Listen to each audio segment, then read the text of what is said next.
Episode 709 of the podcast of the Sweeping America, the Outdoor Sports Podcast, presented by Betfred Sportsbook. It is Wednesday, May 17th, 2023. People, I hope everybody's doing well. I hope everybody is having a great day. And I know I've said it quite a bit over the last month or so, but midweek shows in May are not supposed to be this jam-packed. Yet here we are with a loaded midweek episode of the Aaron Torres pod. Here's what you need to know about today's show. We're going to open with the bombshell report courtesy of Ross Dellinger, Sports Illustrated. He basically laid out a picture of a very fractured college sports right now, with the ACC in shambles behind the scenes, the Pac-12 in shambles behind the scenes, the Big 12 trying to poach just about everybody. Big 12 is basically that guy at the bar at last call, just flirting with everybody, trying to get somebody to come home with them. That is the Big 12 right now, but it is a fascinating report. We're going to break it all down, and I'm going to share what I think is going to happen over these next few months and these next few years in college sports. By the way, little whisper about UConn of the Big 12. Said it on the show a few weeks ago if you were paying close attention. That was in Ross Dellinger's report as well. From there, we'll take a quick break, come back. Victor Wembanyama, may have heard of him. He will be the number one prospect in the 2023 NBA draft in a few weeks. And with the NBA draft lottery on Tuesday night, we now know where he's going. We're going to discuss that. And then finally, we will wrap Ron Holland, number one high school basketball player in the class of 2023. A few weeks ago, he decommitted from Texas, yet it's been eerily quiet. And recently we found out why. Fun show, loaded show, jam-packed show. So without any further ado, let's not waste any more time and let's get to the topic of the day. And the topic of the day, listen, it is essentially the topic that never really ends in college sports, and that is conference realignment. I've been following college sports for probably 30 years at this point, and it is an ever-evolving, ever-present topic in college sports. But it really has, over the past two off seasons, really picked up steam. Specifically, when Texas and Oklahoma left for the SEC, that led to one wild round of rumors and innuendo and this and that. And then, of course, it was heightened even more last offseason when we found out that UCLA and USC were headed to the Big Ten. And so what I have said over the past couple years is that it is now basically a land grab where everybody that is not in one of those two conferences is doing everything they can to get into one of those two conferences, or at the very least, find stable footing. We've discussed it a number of times, but what I would also say is it has never been put on paper, I don't believe, as well as it has until Monday, when Ross Dellinger from Sports Illustrated, who actually was on this podcast one time, Ross Dellinger put out a very extensive report for Sports Illustrated explaining the landscape of college sports. And let me tell you, it just isn't pretty. So I want to hit on everything that came out of that article. And what I want to start with is probably the most interesting part of that article, which is the present and future of the ACC. We actually talked about this a few months back. I remember an episode in February.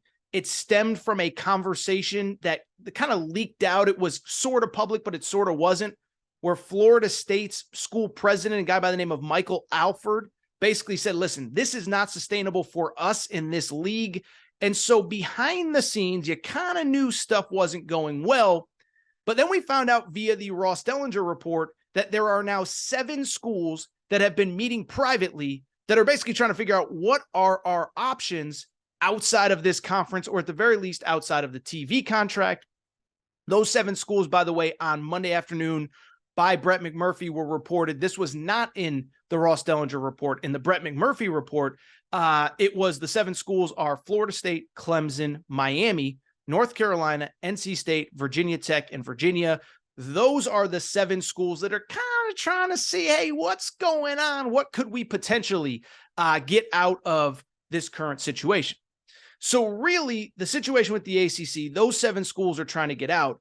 And what it really stems from is basically pretty straightforward and something we've talked about before. They got themselves a really bad TV deal. So the ACC TV deal is bad in 2 ways. One, doesn't pay them very much. pays them $30 million a year. By the end, it'll be up to about 40, 41, 42 million. There's just one problem. 30 to 35 million a year per school sounds great to a lot of places, but compared to the schools they're competing with in the SEC and the Big Ten, that's about $30 million a year less than what Georgia and Ohio State and Michigan and Penn State and whoever are making.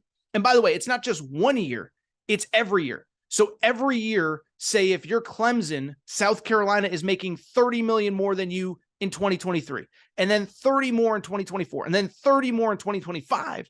And so the Clemsons and Florida States, the big football powers, are starting to get worried. Beyond that, this is where it gets really tough, is that the ACC contract is set to run through 2036. So keep that in mind, because again, you're falling behind 30 to 40 million a year now. But the Big Ten is going to renegotiate its TV contract in 7 years. The Big 12 is going to renegotiate its TV contract before the ACC comes up again. So you can imagine how far they're going to fall behind by 2036. When I tell you this is the worst deal since the Louisiana Purchase, I'm pretty sure the ACC TV contract is the worst deal since the Louisiana Purchase. So I bring all this up to say the ACC, the top 7 schools, the 7 schools that I would argue are probably most committed to football, they're frustrated. They're trying to figure out what's next. And really, not just from this article, but in the bigger picture, there's really 2 avenues that those 7 schools are looking to explore in terms of either making more money or getting out of the contract. The way that these 7 schools are trying to figure things out, one of 2 options. They're either going to try to get out of the league, or they are going to try to get an uneven pay scale in the league. In other words, Florida State will make more than Boston College. Clemson will make more than Pitt, etc. Here's the problem. I don't think either one of them is a very good option. In terms of just trying to flat get out of the contract, good luck. And here's why. It's because if you remember, and you might not, you probably don't, but from literally the day that Texas and Oklahoma left announced they were leaving the Big 12 for the SEC, I said it and I'm positive of it. There are schools in this ACC, there are schools in other parts of the country. They're trying to get out of their TV contract. So it's not just a last 2 or 3 weeks thing that Florida State and Clemson and Miami and NC State and UNC have been trying to get out of this contract with the ACC. I believe we're closing in on close to 2 years now that they're trying to figure out a way to get out of it. The contract is called a grant of rights. And what the contract that the grant of rights is basically, let me rephrase. I'm tripping over my words here. The grant of rights, what it basically says is this. All these 15 schools in the ACC have basically agreed to this grant of rights. I think it's 14 because Notre Dame's a basketball, or it's a non-football school. But the 14 schools in the ACC, what the grant of rights basically says is this. The ACC owns the rights to broadcast their home sporting events, football specifically in this case. And so why it seems like it's going to be pretty tough to get out of this is, 1, their lawyers have been trying for years, and 2, even if they were able to pay a fee or get out or do whatever, the ACC would still in theory own their TV rights. And so Clemson can leave tomorrow, Florida State can leave tomorrow, but it's uncertain if they would be able to broadcast their TV games, their games on TV, their home games anyway. And so because of it, hate to say it, don't think Florida State has much value to the SEC. Don't think UNC has much value to the SEC or the Big Ten if you can't broadcast their home football games, their home basketball games, or whatever. So because of it, I don't think they're getting out of the grant of rights, at least not anytime soon. Now, at some point, could they pay some exorbitant fee to get out? I think it's possible. But listen, Texas and Oklahoma paid $50 million to get out of their grant of rights with the Big 12 a year ahead of schedule. And the Big 12 agreed to it and was ready to move on. We're talking about 13 more years of this grant of rights. So it's not going to happen anytime soon. Because of it, I don't see the scenario where they have much success getting out of this contract. Although, again, the lawyers are going to try, but it leads to a second situation with the grant of rights or with the ACC. And that second situation is this. From there, they are going to try to push for an uneven distribution model. And this is something that we have talked about before. But in February, there was a big report. The commissioner, or excuse me, the president of Florida State, he basically went on record and said, look, this is not sustainable. And we don't think, frankly, it's even fair to us. It's not fair to us because we make way more revenue for this conference than most everybody else. The number that he pegged based on TV ratings, based on the number of games that got this many viewers, I believe the number was like 7 million or 5 million or something viewers. Florida State's AD basically said, look, we make 15% of the revenue for this entire conference, yet we're getting paid the same amount as Boston College and Pitt and Syracuse. That has to change. And so on the one hand, that feels more feasible to me than just breaking the contract. I don't think that's really in the cards. The problem becomes, and we talked about this a few months ago, why would Pitt or Boston College or Wake Forest or Syracuse agree to an uneven distribution model, even if Clemson and Florida State are making a disproportional amount of money for the conference? Why would Boston College or Syracuse agree? Because at the end of the day, one, it doesn't really help them. Boston College and Wake Forest can look North Carolina and Clemson and whoever in the eye and say, you agreed to this deal. You already have the advantage of the bigger fan base, the bigger alumni base, the more aggressive boosters. Now we're going to give you more money on top of that. Sorry, you agreed to this deal. We were all in this together when we signed it. So that's one. And then two, think about it from like Boston College's perspective or Syracuse's perspective. Besides the fact that it's just giving away more money, it also doesn't guarantee that Clemson or Florida State is going to stay beyond 2036. So if I'm Boston College or I'm Syracuse or I'm whatever, I just say, sorry, we're riding this thing out as long as we can. Because even if we agree to give you more money, all you're going to do is take our money and then go to the SEC the second that you can get out of this deal. So I don't want to keep going on with this ACC thing, but it's going to be a fascinating story to watch unfold over these next couple months, couple years, because clearly these 7 schools are not happy, but I'm also not positive that there's a way out. And so if I had to guess, I think the ACC, I think it's going to be business as usual because I just don't see the scenario where they can get out. Let's keep it going and let's get to the tango between the Big 12 and the Pac-12. Okay, so this is like the story that won't die. I know I've used the Undertaker GIF reference a few times, but every time you think this story is dead, it just keeps on coming back and coming back and coming back. And the crux of the story is pretty straightforward, right? It is that the Pac-12 lost USC and UCLA a year ago. The Pac-12, their current TV deal expires in 2024. And so the Pac-12 has basically been for years now trying to close this TV deal. And then obviously the economics changed quite a bit when USC and UCLA left. And so it's this weird song and dance where the Pac-12 schools aren't really ready to commit to each other, but they're not really ready to leave for anywhere else. And everybody's kind of trying to talk about unity while also looking to see what other options are out there.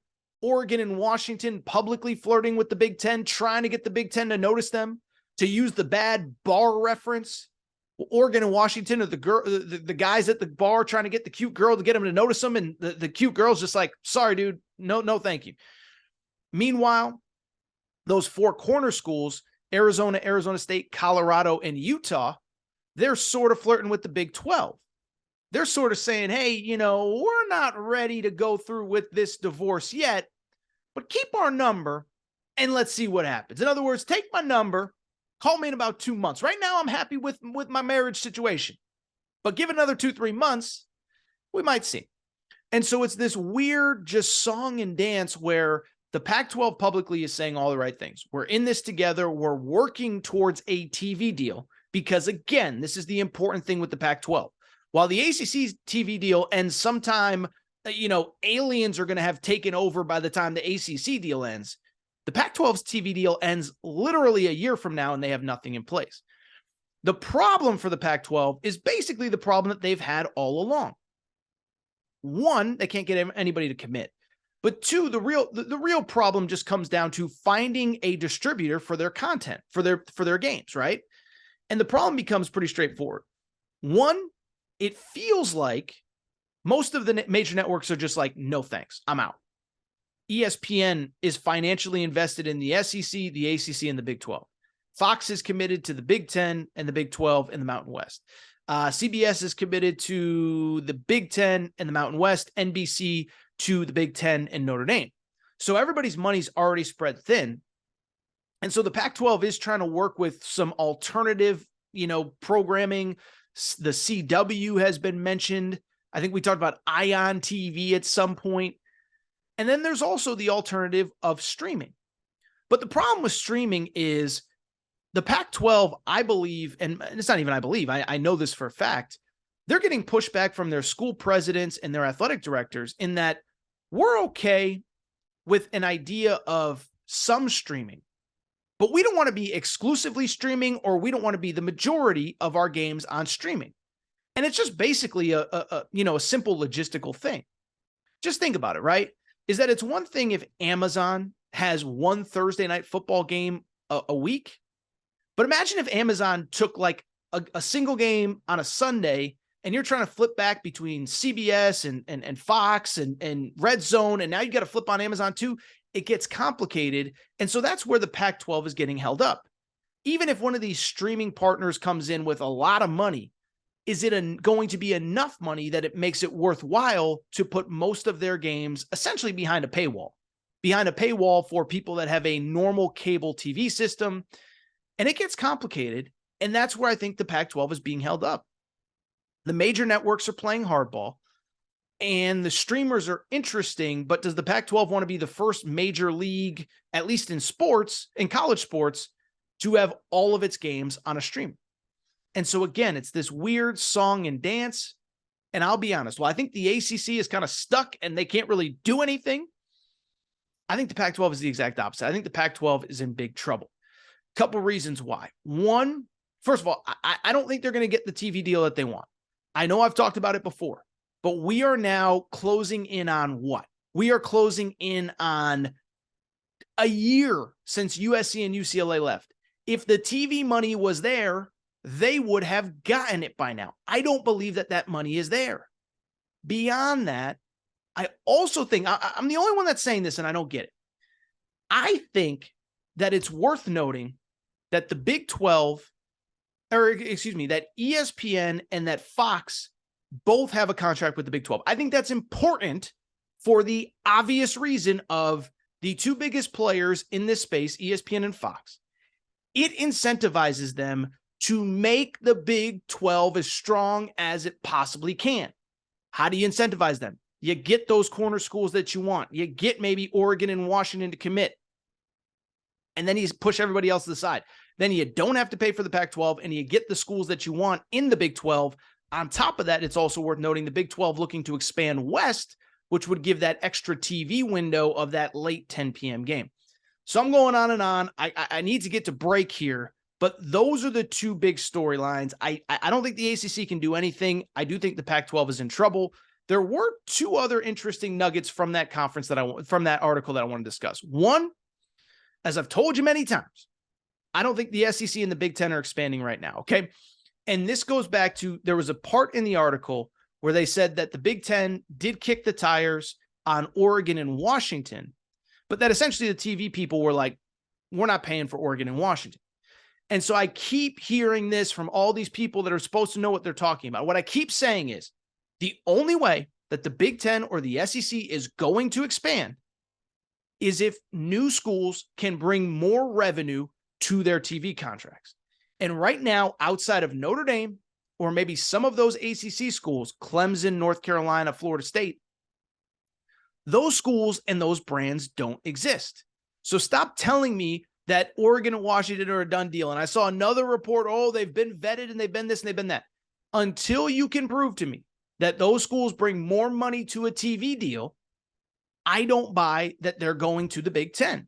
Now, maybe it gets to the point, and Dellinger's article did say this, is that maybe it does get to a point where maybe, just maybe, the Pac-12 breaks up and they get enough money from the Big Ten where they take a percentage of, they don't get the full share basically, Then could it happen? Absolutely. But right now, I don't think Oregon and Washington, I don't think the Big Ten wants them. Finally, and I got this question about 4 or 5 times via DM. There was a reference to the Big 12 and UConn having conversations. Now, first of all, I would say this. If you listen to this podcast from beginning to end, Monday, Wednesday, Friday, I actually kind of hinted this about 2-3 weeks ago. It was when the Big 12 said they planned on playing games in Mexico. And I talked about all the different initiatives the Big 12 is looking at. And one thing I said was expansion, the 4 corner schools. And I said, oh, by the way, there's whispers that they've been in conversation with UConn. And so I told you 2-3 weeks ago that this could potentially happen. And now it came to light in this Ross Dellinger article. A lot of you have asked what I think about it. And let me just say this. In terms of UConn potentially leaving the Big East again for a conference in the Midwest again, or really the Southwest, I'll just say I'm pretty torn, okay? So what I would say is I'm pretty torn about the idea of UConn leaving for the obvious reasons. On the one hand, I hate it because guess what? About 10 years ago, UConn decided to leave the Big East for another conference based on football. It was called the AAC, and it was a complete disaster. And it almost killed their athletic department. So I hate the idea of UConn leaving the Big East to go to another conference that geographically doesn't make sense to try to help the football program. And I love football. I love UConn football. Love Jim Moore. He's been on this podcast. He's a great guy. But I'm not crazy about it. And I'm not crazy about UConn joining the ACC either. You know why? Because all the good schools are trying to get out of the ACC. And so is there going to be that much more money in the ACC in 10 years if Florida State and Clemson and Miami and all them are gone? The second thing, though, while I don't love the idea of UConn to the Big 12, I'd also say I do sort of get it. Because while I hate the geography and I hate tearing up the Big East again, what I would also say is it's a bottom line, money-driven business. And I don't know for UConn as a whole if they can stay relevant, staying in the Big East the way that they want to stay relevant. UConn is pretty much good at every sport other than football, okay? National championship in men's basketball. Women's basketball speaks for itself. Baseball is in the top 20 nationally right now. Men's ice hockey, you go on and on down the list. Well, you know what you need to keep operating at a really high level in every sport? Money, lots of it. And that's where I get tripped up with UConn. I don't know that UConn can maintain its across-the-board success on whatever the Big East TV contract currently is. I was told it's somewhere like $8, $10, $12 million. So think about it. All these ACC schools are saying, we can't get by on 30 whatever million a year. UConn's potentially making like a third of that in the Big East, which obviously is not a football-driven conference. There is no Big East football. And so it becomes a bottom line thing for UConn. Do you risk staying in this conference and being at a financial disadvantage going forward? Because guess what? At some point in the near future, Dan Hurley is going to get a really big raise. And I don't know what that raise is, but my guess is he's going to be due like probably like a $6 million a year head coach. That's kind of the going rate for a national championship caliber head coach. Baseball, Jim Pender's just got a raise. Gino Auriemma is obviously very highly paid. So you got to have a way to pay for all this. And if you don't join the Big 12 or another power conference, then you potentially risk falling behind financially and losing those elite coaches. Obviously, Gino Auriemma is not going anywhere. But I'll just say really quick, I had somebody bring this up to me. What if John Calipari retires after next year? What if John Calipari, like this is just a hypothetical, right? But what if like Kentucky has another really bad year and John Calipari is basically forced into retirement? Kentucky's in the SEC. Kentucky can offer whoever they believe is the best coach available pretty much any money that they want. And let's say Kentucky thinks that Dan Hurley is the best coach available, and that's the guy that they really want. They can offer some staggering amount of money that UConn simply can't match. And so that's why I understand the idea of going to the ACC, or the Big 12, excuse me. I don't love it, but I do think it's something that needs to be considered. It's something I know is being considered, and I'll be curious what the next steps are. All right, that's what I'm going to do. That was a long segment. Whew. I'm going to take a quick break. I'm going to come back. And when I come back, we're talking Victor Wembanyama. That is right. The elite draft talent. Some say the best prospect since LeBron. Some say the best prospect ever. NBA draft lottery was Tuesday. We now know where he's going. Going to take a quick break, discuss all of that next. All right, we're getting back to the show in a minute. But before we do, I want to welcome back our presenting sponsor, Betfred Sportsbook, and the Betfred Sportsbook app. The NBA playoffs are here, and nobody has you covered quite like Betfred. By now, you know Betfred's story. Started in 1967 in the UK. Over 1,200 shops in the UK.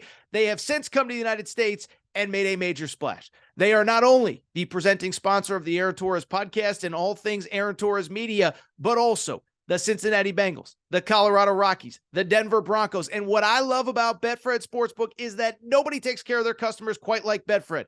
You've seen the Betfred Sportsbook suite at Bengals games. It is hopping. We have sent listeners of this show to Denver Broncos VIP tailgates. Betfred bettors have thrown out first pitches at Colorado Rockies games. Again, nobody takes care of you like Betfred Sportsbook does, and here is what they are doing for the NBA playoffs. How about this for a deal? Bet $50 on any game all playoffs long. Get up to $1,111 in free bets. Here's how it works. Download the Betfred Sportsbook app. Bet $50 on any game. You automatically get $111 in free bets. But beyond that, here is what else Betfred does for you. They're going to give you up to $200 in insurance for the first 5 weeks that you're a Betfred customer. So maybe you make a bad pick. We all do. We've all been there. Trust me. You followed my picks in March Madness. It happens. So you bet 200, doesn't work out. Get 200 insurance for the first 5 weeks that you are a Betfred customer, equating up to $1,111 in free bets thanks to Betfred. Again, nobody takes care of you like Betfred does. Love working with them. They are the presenting sponsor of the Aaron Torres pod. Tell them Torres sent you. Download the Betfred Sportsbook app right now. All right, everybody. Hi, back. Good to be back. Do want to switch gears, and I want to talk about what was actually probably the biggest story in all of sports on Tuesday. Obviously, the realignment stuff is huge. That's why we led the show with it. There's a lot of layers to it. But beyond that, Tuesday was a very important day in the entire sports ecosystem because it was the day of the 2023 NBA draft lottery. Now, I think it's worth noting that it's not really about the draft lottery, but instead what the prize is at the top of this NBA draft. That is because, of course, the 2023 NBA draft features Victor Wembanyama, who I think most people kind of know is regarded as literally at worst the best prospect since LeBron James. And some say, I saw Adrian Wojnarowski say this, that he might be the most coveted prospect in the history of team sports. 7'5" center, big, tall, athletic, can shoot, can handle the ball, best defensive player on the floor. And somebody was going to get the rights to draft him. The top 5, Detroit, Houston, Charlotte, San Antonio, and Portland. And it is, drumroll please, the San Antonio Spurs, who have earned the right to draft Victor Wembanyama, number 1 overall, at the upcoming NBA draft. So let's talk about it. Let's break it down, because I think there's actually a lot to discuss. But I'm going to start not really in the place that I planned on, because I figured if the Pistons got him or the Hornets got him, whatever. But because it's the Spurs, we got to talk about that. Because listen, you talk about the luck of the Irish. How about the luck of the Spur? San Antonio, in its organization's history, has won 3 NBA draft lotteries. First of all, that's not bad. The draft lottery started in 1985, so we're going on year 38. They have won 1 out of essentially every 10 and a half or so of them. That's not bad. It's especially not bad considering that they very rarely drafted in the lottery, but it's also not bad because for the 3rd time, they win the draft lottery in a year where there is a generational talent at center. 1987, David Robinson is coming out of Navy. David Robinson turns into an NBA 10-time All-Star, an Olympian, an NBA MVP in 1995, and oh, by the way, helped the San Antonio Spurs to multiple NBA championships. Oh, how about this? A decade later, 1997. No big deal, but I would argue the best big man prospect since, Victor Wembanyama might be the best big man prospect since 1997 when Tim Duncan was available in the draft. If I remember correctly, the Celtics ended up with 2 of the top 6 picks, but it was the San Antonio Spurs, who, by the way, had one bad year because David Robinson got hurt, who ended up winning the draft lottery. And so now, 26 years after winning the Tim Duncan lottery, to win the Victor Wembanyama lottery, I can't think of a better stroke of luck anywhere than that. And I'll also say this, that retirement home that Greg Popovich was planning on, maybe passing his time in over these next couple of years, I can't imagine this guy is going anywhere. And from the Spurs perspective, let me say this, is that we're going to get into some of the positives and negatives of Wembanyama, okay, in a minute. But I am happy that a generational prospect is getting to go to a well-run organization. Let me explain. Bottom line is, listen, we know how the draft is structured. And the truth is that, like, most of the time, the reason a team is picking in the lottery is because they're dysfunctional. Bad ownership, bad front office, bad GM, bad whatever, okay? And so there are so many great prospects through the years that just never got into the right situation or got drafted by the wrong place and had to, LeBron James, you could criticize him for whatever, but Cleveland was dysfunctional. He had to leave to reach his ultimate goals to then come back to lead Cleveland to a championship. Anthony Davis, they never found the second star for him in New Orleans. He ends up having to leave. Football, we see it all the time with these quarterbacks that just get put in bad situations. They never have a real chance to succeed. So for Wembanyama to go to a well-run organization with good, smart people in the front office, a Hall of Fame head coach, I think that's a great, great, great situation for him. And I think it will best allow him to reach his potential in a way that, let's be honest, if he had gone to Houston, which is a mess right now, if he had gone to Charlotte, which frankly hasn't been relevant in forever, it's just a different deal.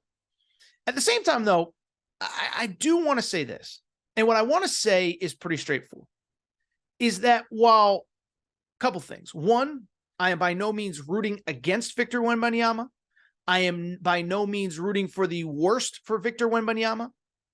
I do think we have to have an honest conversation, because while I do think, I do understand the concept of why he is as highly regarded and as can't miss as possible, I think we also have to look at the history of the NBA, the current context of the NBA, and ask if this guy's like really going to reach his potential. Now, on the one hand, if he reaches his potential, I mean, we're talking about all-time great. As I said a minute ago, 7'5", and that's not hyperbole.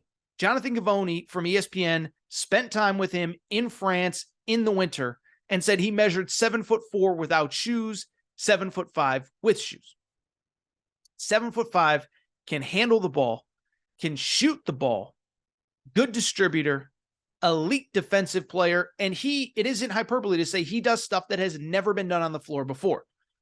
I've seen video, I've seen highlights of him missing a three-point shot, running in and taking 2 steps, grabbing it and dunking it out of midair. He has the chance to be an elite rim protector. And I don't think it's hyperbole to say, like, if it clicks, right situation, which it appears to be with San Antonio, injury, whatever, you're able to avoid major injuries. You're able to develop and add weight and do what you need to do. I mean, this guy could be a 7'5" Giannis that's a better three-point shooter. I mean, think about that. Add like 6 inches to Giannis, plus allow him to shoot threes. That is what Victor Wembanyama's upside is. I guess my concern, and I do think it's worth discussing, is, like, is it really realistic to think that Victor Wembanyama is going to reach that upside? And again, I want to be clear. I'm not rooting against him. I don't want to see him fail. I certainly don't want to see any injuries. But if we're going to have a big boy conversation about Victor Wembanyama, we have to talk facts. And the facts are that you go throughout history, there really isn't an example of a guy his size coming into the league at his age and having a long, fruitful career in which he reaches his full potential. There have been 7-footers, different guys, whatever. But most of them, unfortunately, it does not work out. And a lot of it has to do with injuries. For the sake of this argument, I will say, your boy Torres actually did a little bit of homework today. And it is shocking to see, like some of the guys that we consider the big, the bigger guys, the centers that have dealt with injuries. When you look through their careers, it's shocking how short-lived, just it doesn't work out well. Okay. Here's some research that I did throughout the day on Tuesday, knowing that I was going to be talking about Victor Wembanyama tonight. Okay.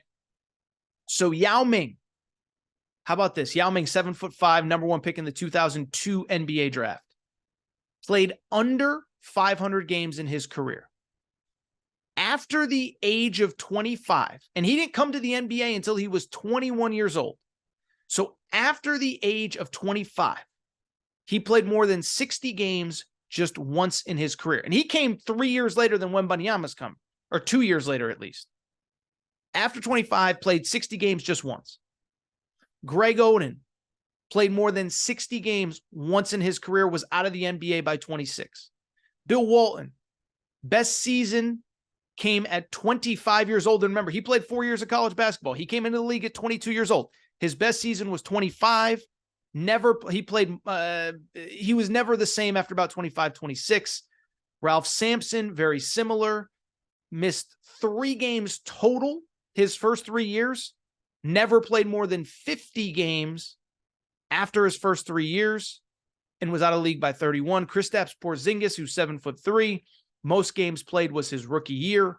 Although on a positive note, he did play 65 games this year. So I'm going in a lot of different directions.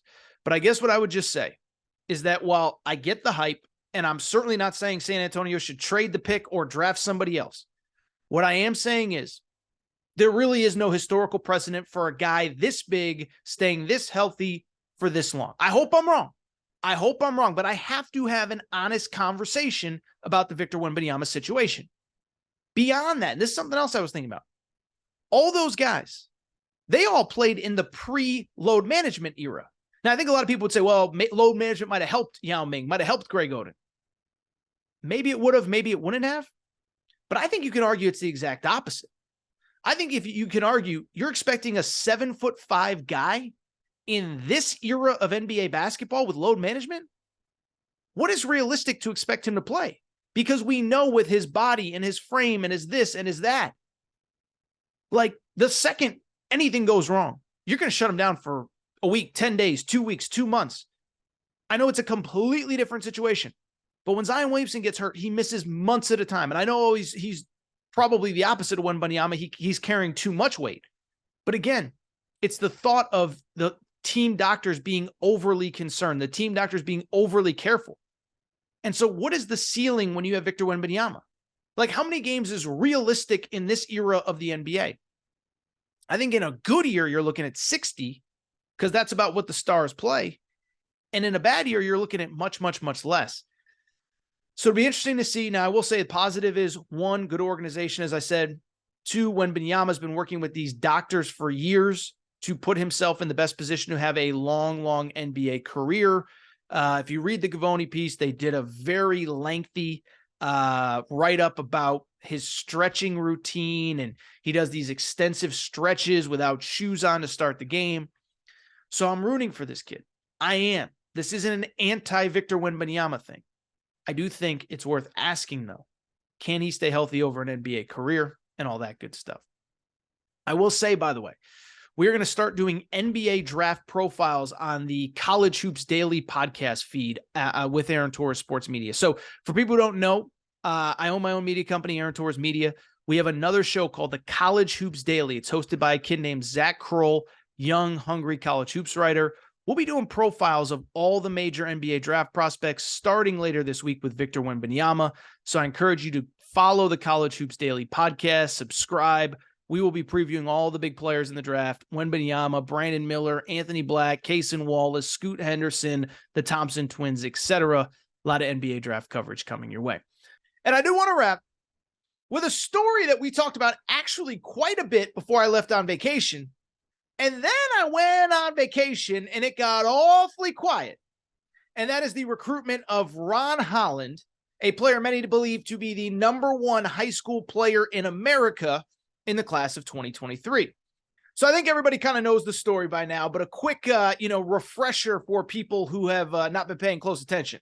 But Ron Holland, class of 2023. So this is a kid that's literally going to enroll in college in about a month from now, when players return for summer school and all that.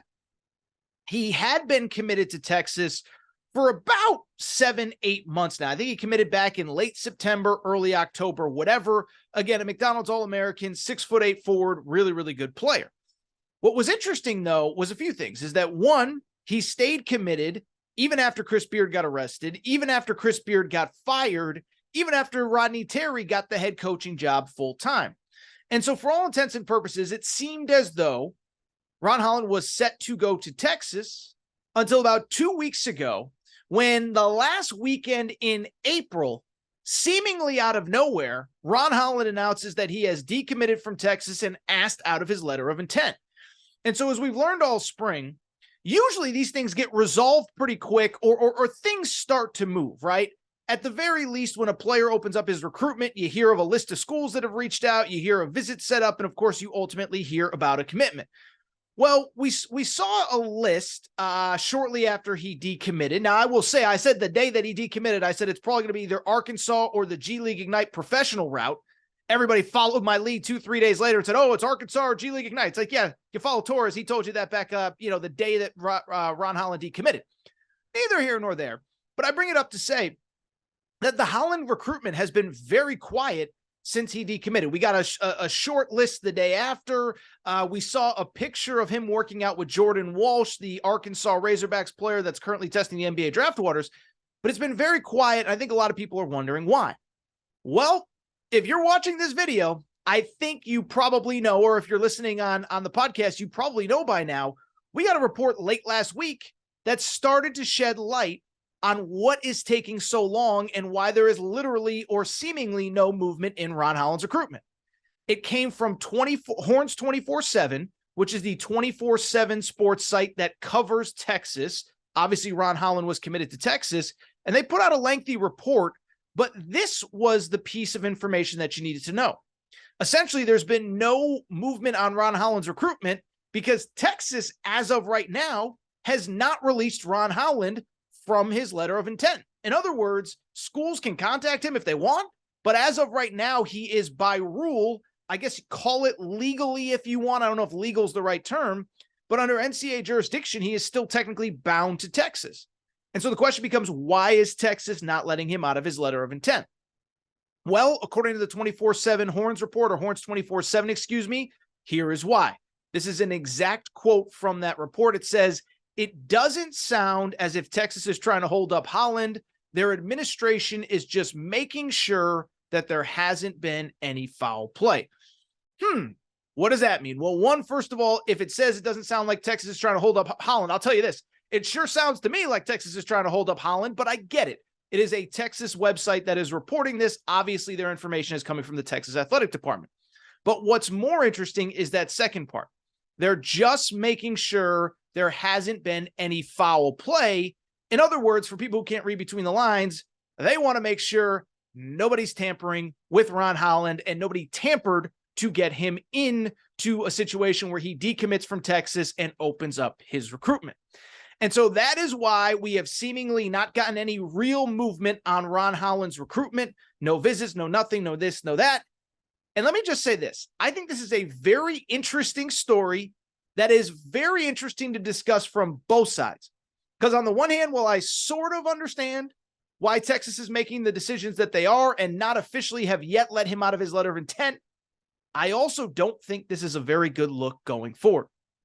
So let's start why I get Texas. Listen, I get Texas's perspective on why they're doing this, because if it was my school, if it was your school, if it was anybody's school, you would want your school to fight back, right? I mean, the most famous kind of allegation of tampering that actually got real pushback, if you remember last spring, was in football when Jordan Addison, the Biletnikoff winner, entered the transfer portal right before the deadline. And it was at that time that we immediately heard USC was the favorite. He was going to end up at USC. And Pat Narduzzi got on the phone, and Pat Narduzzi was not happy. And he called out Lincoln Riley and USC, whether he had proof or not. And so I defended Pat Narduzzi at that time. And ultimately, I'll defend any coach that is adamant that tampering is happening and has proof and is ready to go to the NCAA. Because I do believe, on the one hand, the only way to eliminate tampering is to bring it to the public light and have actual proof that something is happening. Here's where it gets a little bit complicated, though. And here is where I think Texas is being a little bit, they're just being a little bit difficult, I guess is the right word. What ended up ultimately happening with Pat Narduzzi and Jordan Addison and USC and that whole situation? Yeah, absolutely nothing. And Jordan Addison played at USC last year, and he was a first-round pick of the Minnesota Vikings out of USC. And so I'm not saying Texas shouldn't do their due diligence. I'm not saying if they believe tampering happened that they shouldn't be upset. What I am saying is I also do think there are a lot of variables that make me say, okay, Texas, we get the point. It's time to move on. The first one is, one, we don't even know if tampering has happened. And at the same time, there are very good reasons why Ron Holland would want to decommit. I understand that he stayed committed through the firing of Chris Beard and the hiring of Rodney Terry. But what also can't be denied is that the program that he committed to in October is completely different than the one that he was set to enroll in a month from now. You look at Texas, one, yes, they're coming off a Big 12 tournament championship. Yes, they're coming off an Elite Eight run. But listen, push comes to shove, and this is no disrespect to Rodney Terry. I went to bat for Rodney Terry and said I thought long before it was cool to say it that he should be named Texas head coach. But there's a difference between playing for Chris Beard, who has been to a Final Four, multiple Elite Eights, all that good stuff, and playing for Rodney Terry, who this will be his first year full-time as a Power 5, Power 6 in basketball head coach. I get Rodney Terry. I've defended Rodney Terry. I think the narrative that he wasn't successful at Fresno State and UTEP, that doesn't take into consideration those are two really tough jobs. But you can't say that the situation hasn't changed, and you can't say that Ron Holland in a year where he has to prove that he's a top 5 pick, he's allowed to have reservations. I think it's also important to note the team that he committed to has changed, and this is an important part that needs to be discussed.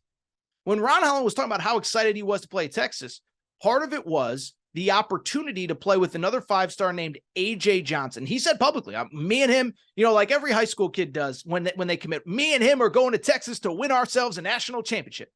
And there's absolutely nothing wrong with that. Go, shoot for the stars, reach for your dreams. I got no problem with that. By the way, I sounded like a bad poster that you hang over your bed right there. Shoot for the stars, reach for your dreams. At the same time, like I have no problem with players wanting the best or believing they're going to achieve the best. But A.J. Johnson, about 2-3 weeks before Ron Holland decommitted from Texas, A.J. Johnson himself decommitted from Texas and announced that he's going to go play overseas in the one season rather than play college basketball, essentially his one-and-done season he's going to go. So you're not only going with a new coaching staff, you're not only going to have a completely new team almost, because remember, Marcus Carr is gone, Timmy Allen is gone, most of the key players off last year's Elite Eight team are gone. You're also the player that you plan on playing with isn't going to be there. So I can completely forget tampering. I completely understand why Ron Holland is having second thoughts about going to Texas, especially when there's a lot of good alternatives out there. Arkansas is coached by a former NBA head coach. Eric Musselman has proven in a short amount of time that he can get guys to the NBA in 1 year. Did it with Anthony Black, with Nick Smith, Moses Moody, who's already an NBA champion. Oh, by the way, if there's other schools involved, Mick Cronin has put guys in the pros, Kentucky, John Calipari, G League Ignite, which I've talked about many times. Jason Hart runs that program. He was at USC forever. I know Jason Hart. That's a great player development guy, talent evaluation guy. He would do wonders with Ron Holland, and I have no doubt that he'd put him in position to have success and be drafted very high. So there's legitimate reasons why Ron Holland would decommit. And here's some quick thoughts about this whole situation as well. One, do you understand how hard it is to prove that tampering actually happened? Because tampering isn't what I think a lot of people think it is, although I think most people have gotten smarter about tampering over the last couple of years. Tampering isn't an assistant coach from another school reaching out to your high school coach, your AAU coach, and just saying, hey, how are you? Like if I'm Aaron Torres, assistant coach at, let's say, Central Connecticut, I'm allowed to reach out to Ron Holland's high school coach and just say, what's up? I'm allowed to reach out to his high school coach, maybe a parent if I'm family or friends. I'm just not allowed to say, hey, Ron Holland should decommit from this school and come play for me, okay? There is a difference between, listen, college basketball and college football and all, recruiting is a relationship business. And so if I'm a assistant coach at, say, again, let's just use a hypothetical Central Connecticut, whatever.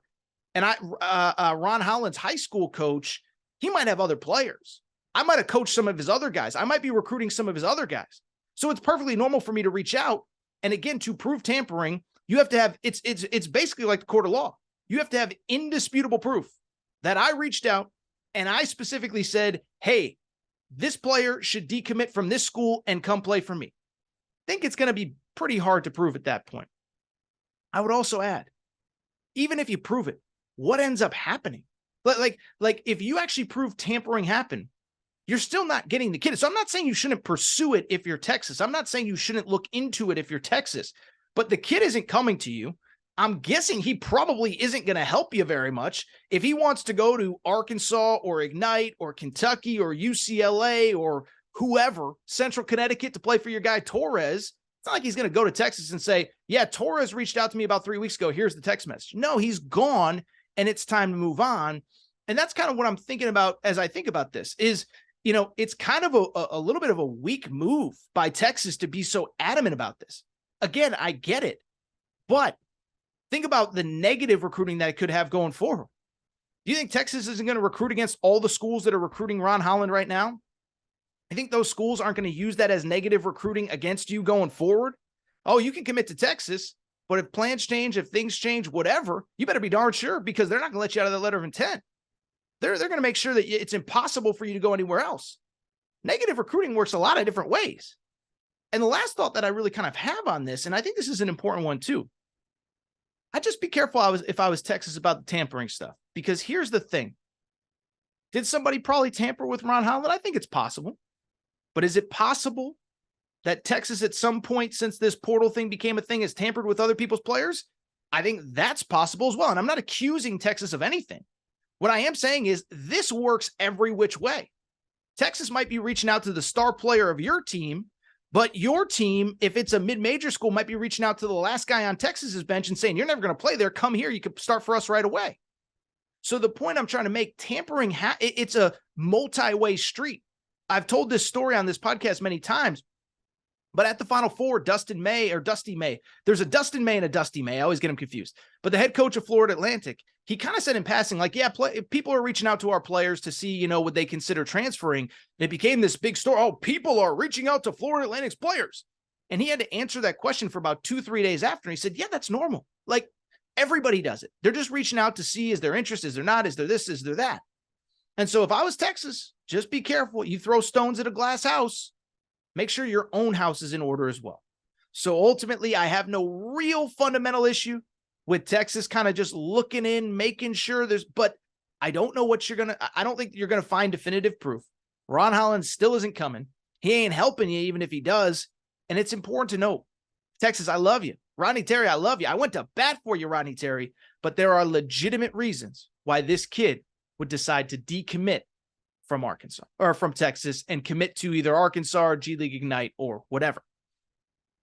All right, I think that's it for this episode of the Aaron Torres Sports Podcast. Before we get out of here, want to make sure that you are subscribed to this podcast, the Aaron Torres Pod, Apple, Spotify, Amazon Music, Google Music, wherever you listen to podcasts, make sure you're subscribed. By the way, if it's mid-May, I'm still rocking. If this ain't proof why you got to be subscribed, I don't know what is. But if you're not subscribed, make sure to do so. Apple, Spotify, Amazon Music, Google Music, wherever you listen to podcasts, make sure you're subscribed. Also, make sure to rate and review the show.